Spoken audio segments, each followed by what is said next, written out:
दाना खास्ता कभी गुस्से में भी गाली निकल जाती है। मुझे बंदा कहता है गुस्से में गाली निकलती है, मैंने खुशी में तो वैसे नहीं निकलेगी। मुझे बंदा कहने लगा मैंने गुस्से में तलाक दे दी थी, मैंने खुशी में तलाक देते हैं। आज फैसला करें इस बात का कि हमने गाली नहीं देनी। ये दिल के लिए बहुत बड़ा जहर है, बहुत बड़ा जहर है। मुझे एक साथ आए, मैं क्या सुनाऊं, मैं आपको कोशिश करता हूं खुशखबरियां सुनाऊं, फजाइल सुनाऊं, खैरें सुनाऊं।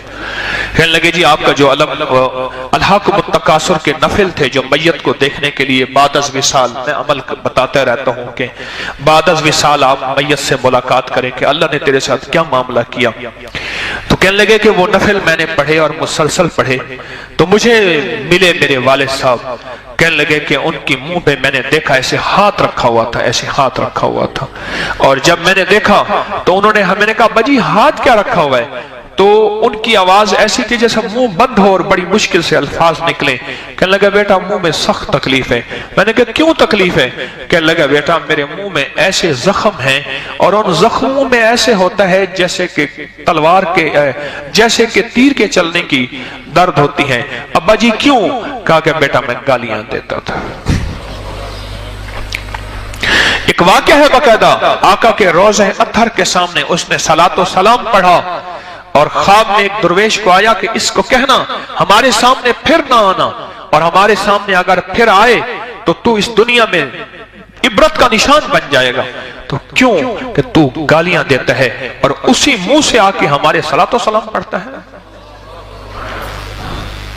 फैसला करें, मैं भी आप भी, कितना गुस्सा, कितना गुस्सा और कितना गुस्सा।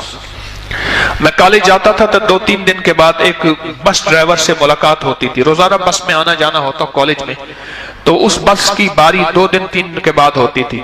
तो वो ड्राइवर जो है ना, मैंने उसको देखा, कह रहे जहाज वांगू गड्डियां जाती हैं, जहाज वांगू, जहाज वांगू, जहाज की तरह गाड़ियां जाती हैं इना दी। फिर उसके बाद वो गालियां देता था, मैं हैरान, जहाज वांगू गाड़ियां जाती हैं और फिर गालियां देता था। मैं पिछले इतवार को अपने एक मुखलिस के साथ ड्राइव कर उनके गाड़ी में बैठा हुआ था, हम कहीं जा रहे थे, तो पता नहीं इतवार का दिन था या जुमे का दिन था, तो जुमे का दिन था। तो मुझसे गाड़ी आगे निकली ना, कहने लगे जी एक वक्त था जब मुझसे आगे गाड़ी निकल जाती थी मैं गालियां देता था।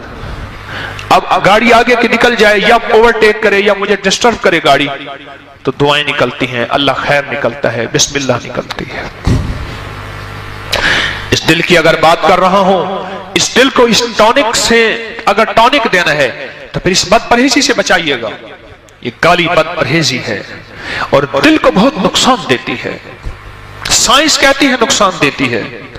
साइंस कहती है हर बोल में इनविजिबल रेज होती हैं, गैर मरई शुआएं होती हैं, और ये इंसान को नजर नहीं आती।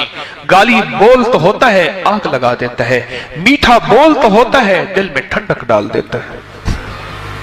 गाली बोल तो होता है आग लगा देता है, और मीठा बोल ही तो होता है दिल को ठंडा कर देता है। इसमें से लहरें निकलती हैं हमारे बोलों से जो हमें नजर नहीं आती। हमारे बोलों का असर जिंदगियों पे है। तलाक बोल ही तो है, जिंदगियां उजाड़ के रख देता है। मैंने कबूल किया निकाह के वक्त एक बोल ही तो है, जिंदगियों को सवार कर देता है और ना महरम को महरम बना देता है। और उसको देखने से, इससे पहले मैंने कबूल किया से पहले गौर से समझिएगा, मेरी तरफ देखिएगा, मेरी तरफ देखिएगा। मैंने कबूल किया से पहले उसको अगर देख तो ये नाहमारम में गुनाह कर रहा है, और मैंने कबूल किया के बाद उसको ना देख तो गुनाह कर रहा है।